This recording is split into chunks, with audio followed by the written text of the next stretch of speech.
On the morning of November 7th, 2000, four men climbed into a stolen JCB digger, pulled on gas masks and body armor, and prepared to smash their way into the most heavily guarded exhibit in Britain.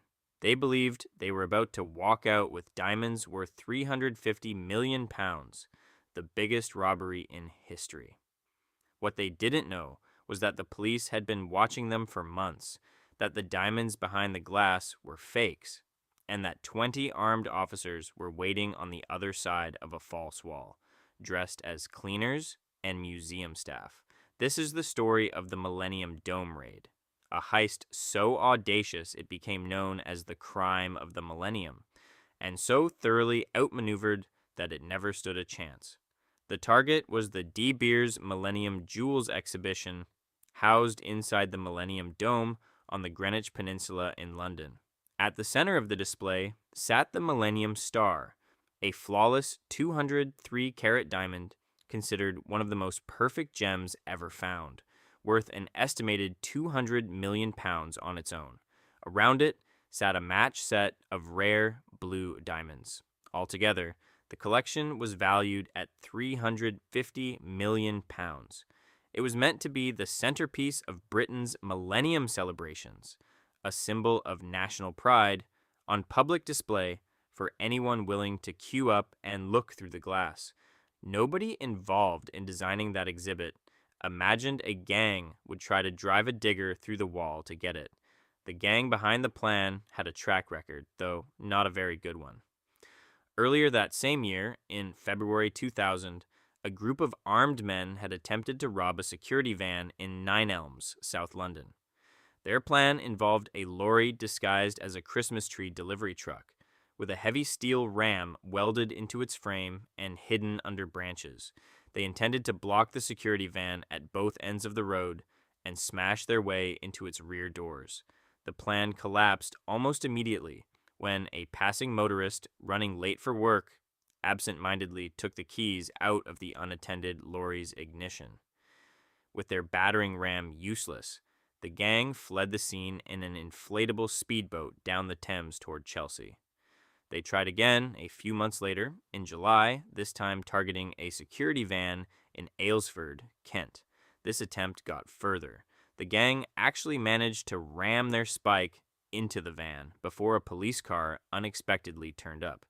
They opened fire on the approaching vehicle and once again escaped by speedboat. It was reckless, violent, and unsuccessful, but it caught the attention of Kent police, who realized they were dealing with a gang capable of serious planning and serious violence. Detectives tracked vehicles used in the failed robbery back to two isolated farms in rural Kent, and quietly began watching them around the clock. Then came a tip-off. An informant told police that this same gang was planning something bigger, something involving the Millennium Dome. During a meeting between detectives comparing notes on the failed Nine Elms robbery, one officer who had recently visited the dome joked, half seriously, "Maybe they're after the Millennium Jewels." It turned out to be exactly right. The Metropolitan Police's Flying Squad launched a new investigation, codenamed Operation Magician, and began building a case from the ground up. By September, surveillance teams had identified three men, Lee Wenham, Raymond Betson, and William Cockram, making repeated visits to the dome. What stood out was the timing. Every visit happened to coincide with high tide on the Thames, which is a tidal river. The men were filmed recording footage of the exhibition and the surrounding jetty. It became clear they weren't tourists. They were planning an escape route by water. As surveillance widened, police identified more members of the crew, including Terry Millman, who was tasked with sourcing a getaway speedboat, and a man named James Hurley, who police nicknamed the Boatman, after spotting him photographing the dome from the river and arranging the escape boat. Once police were confident the raid was real, they made an extraordinary decision. Rather than arrest the gang early on conspiracy charges, they let the plan continue so they could catch every member in the act. De Beers agreed to quietly swap the real diamonds in the display case for expertly made replicas of identical size and cut. moving the genuine gems to secure storage elsewhere. Workers built a false wall inside the exhibition room. Behind it, 20 armed officers in full tactical gear waited out of sight for weeks. The gang, unaware any of this had happened, kept testing the water literally. In late September, they were spotted trialing a speedboat in a Kent harbor. Soon after, they towed a boat to Greenwich and launched it on the river opposite the dome. Police believed the raid was imminent, but it didn't happen that day. Analysts studying the pattern noticed something. Every aborted attempt lined up with a day when the tide was at its highest, giving the gang's boat the deepest, fastest possible escape route down the Thames. Using tidal charts, police were able to predict the likely date of the real attempt. They warned De Beers and Dome management ahead of 2 separate predicted dates. Both times, the gang aborted at the last minute. Once because their getaway boat's engine malfunctioned, and once because the tide, on closer inspection, wasn't high enough for a safe escape. After the second false alarm, police were convinced the real attempt was 1 day away. Every remaining staff member inside the dome's diamond exhibit was quietly replaced with an armed undercover officer.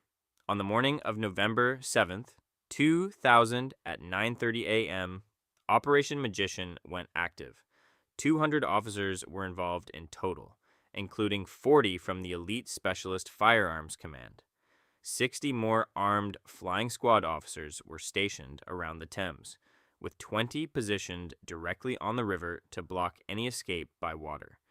Surveillance officers, disguised as Dome employees and cleaners, quietly took their places around the exhibition. The Dome's own CCTV control room became the police command center. At 3 that morning, every officer involved had been briefed on the plan down to the smallest detail. At the appointed time, 4 gang members arrived in a stolen JCB digger, wearing body armor and gas masks, carrying smoke bombs, sledgehammers, and industrial nail guns. The digger smashed through the Dome's perimeter fence, then drove straight through an exterior wall into the section housing the diamonds, known internally as the Money Zone. Once inside, Aldo Cherokee began throwing smoke bombs to obscure the cameras while William Cockrum attacked the reinforced display case with a sledgehammer, trying to break through to the diamonds, the replicas, sitting just behind the glass. They never got there. The moment the men began smashing the case, the armed officers hidden behind the false wall moved in. All 4 were seized before the glass gave way.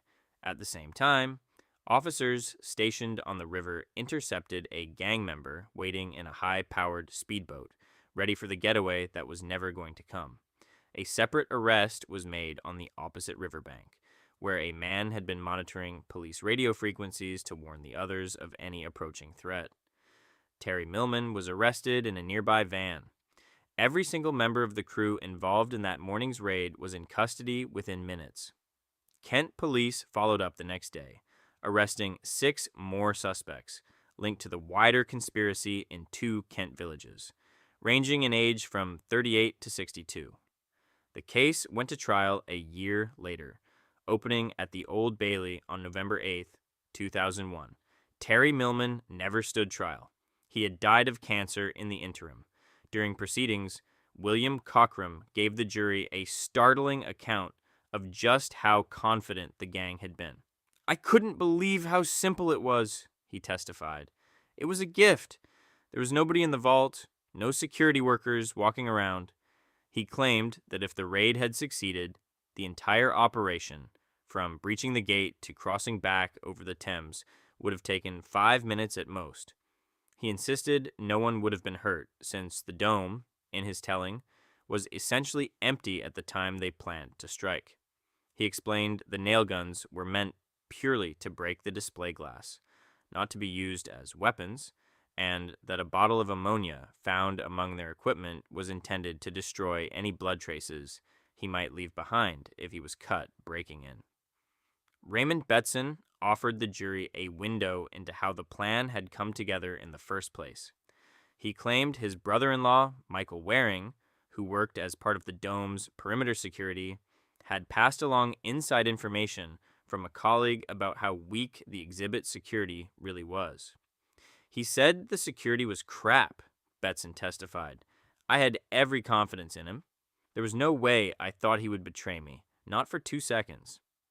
When prosecutors called Waring to the stand, he flatly denied any involvement in the plot or ever passing along information.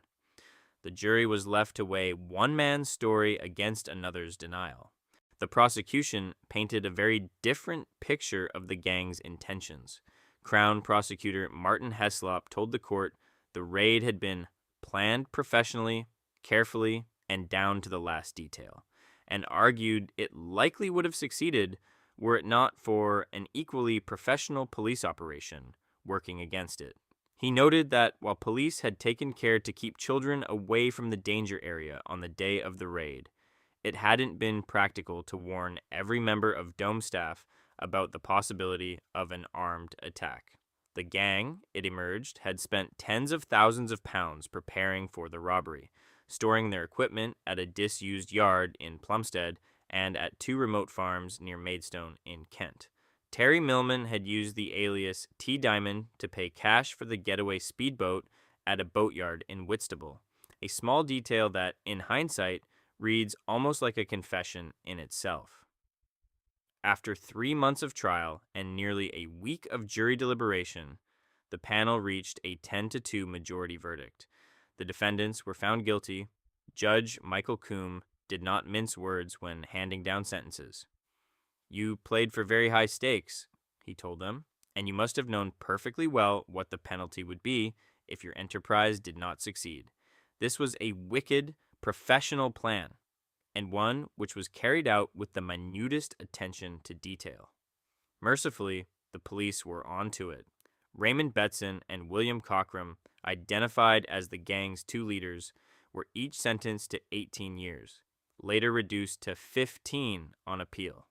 Aldo Cherokee and Robert Adams received 15 years apiece, with Cherokee's later cut to 12. Kevin Meredith was acquitted of conspiracy to rob but convicted on the lesser charge of conspiracy to steal, earning a 5-year sentence. Lee Wenham pleaded guilty to conspiracy to steal and received 4 years. One man connected to the plot never faced trial at all.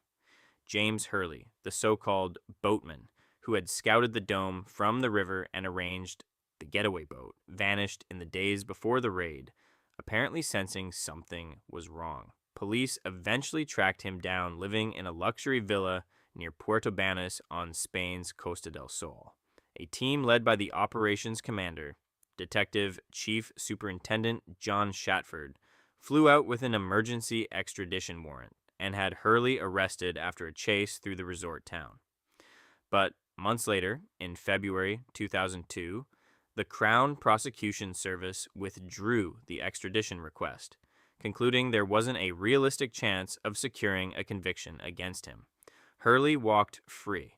In the years since, the Millennium Dome Raid has settled into a strange kind of legend, less remembered for its ambition than for how spectacularly it failed. The digger used to smash through the dome's wall was eventually sold at a routine JCB machinery auction. Dents and all. One of the fake diamonds used to bait the gang now sits in London's Crime Museum. A rare blue diamond from the original collection, once nearly stolen, was later sold at a Sotheby's auction in Hong Kong for over £4 million. Detective Superintendent John Shatford, who ran Operation Magician, went on to co-write a book about the case, and the story has been retold multiple times since, most recently in a Netflix documentary executive produced by Guy Ritchie. What makes the Millennium Dome Raid endure isn't just the scale of what was almost stolen. It's the sheer imbalance between the two sides. A gang of career criminals spent months planning, testing, and refining an operation built around timing, tides, and brute force, while, unknown to them, 200 police officers had already rewritten the entire outcome before they ever fired up that digger. William Courtroom put it best himself, without meaning to, when he told the court how easy the whole thing had looked from the inside.